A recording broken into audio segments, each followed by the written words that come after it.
ዕለት ትሽዓተ ግንቦት በስመ አብ ወወልድ ወመንፈስ ቅዱስ አሐዱ አምላክ። ዕለት ትሽዓተ ግንቦት በዛ ዕለት እዚኣ ቅድስትን ንጽሕትን እሌኒ ንግሥቲ አዕረፈት። እዛ ቅድስቲ እዚኣ ካብ ሃገር ሮሓ እያ። ወለዳ ክርስቲያን ነበሩ። ብጽቡቕ ክንክን ዓበይዋ። ትምህርቲ ቤተ ክርስቲያንን ጽሕፈትን ከዓ መሃርዋ። መልክዓ ጽብቕቲ ነበረት።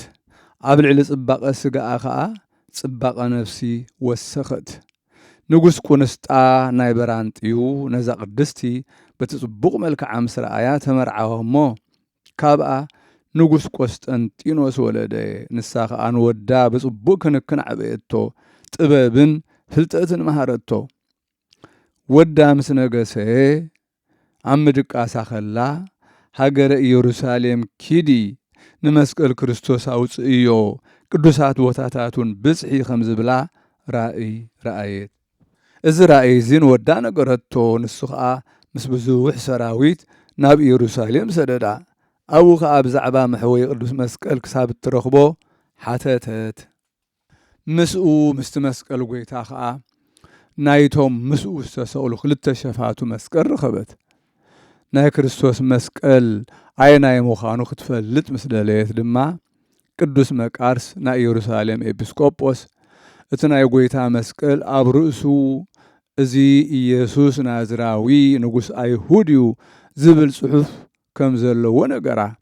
ካብኡ ገለ ትእምርቲ ክትርኢ እሞ ክትሕጐስ ልባ ክቐስንላ ደለየት።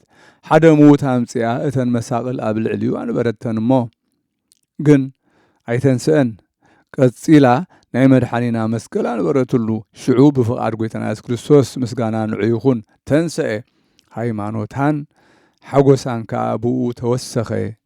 ካብኡ ብዛዕባ ህንጸት ኣብያተ ክርስቲያናት እተን ኣብ 17 መስከረም ተጻሒፈን ዘለዋ ሓሰበት። ንኣባ መቃርስ ኣብ ኩሉ ቦታ ብዙሕ ኣብያተ ክርስቲያናት ክሃንጽ ብዙሕ ገንዘብ ሃበቶ። ካብኡ ንኽቡር መስቀልን ቅንዋትን ማለት መሳምር ናይ ጎይታ ሒዛ ናብ ወዳ ንጉሥ ቆስጠንጢኖስ ተመልሰት። ዘምጽኣቶ ከዓ ሃበቶ። ንሳ ተሓጐሰት። ንጉሥ ወዳ ከዓ ዓብዪ ሓጐስ ተሓጐሰ። ንኽቡር መስቀል ተሳሎሞ፣ ኣጸቢቑ ኣኽበሮ። ብዕንቁ ባሕሪ ቤት ወርቂ ሰርሓሉ። ብምስልቲ መስቀል ከዓ እቲ ጽሑፍ ቃል ንኽፍጸም ኣብ ኣቑሑት መንግሥቱ ምልክት ገበረ።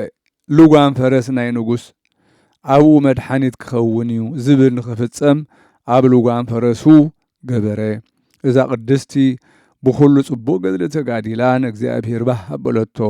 ንኣብያተ ክርስቲያናትን ንገዳማትን ንሽሻይ ድኻታትን መሳኺንን ዝኸውን ብዙሕ ጉልትታት ሰርዐት። ኩሉ መዋዕል ሕይወታ 80 ዓመት ገበረት። ብሰላም ከዓ ኣዕረፈት። ጸሎታን በረኸታን ምሳና ይኹን ንዘለዓለም ዓለም ኣሜን።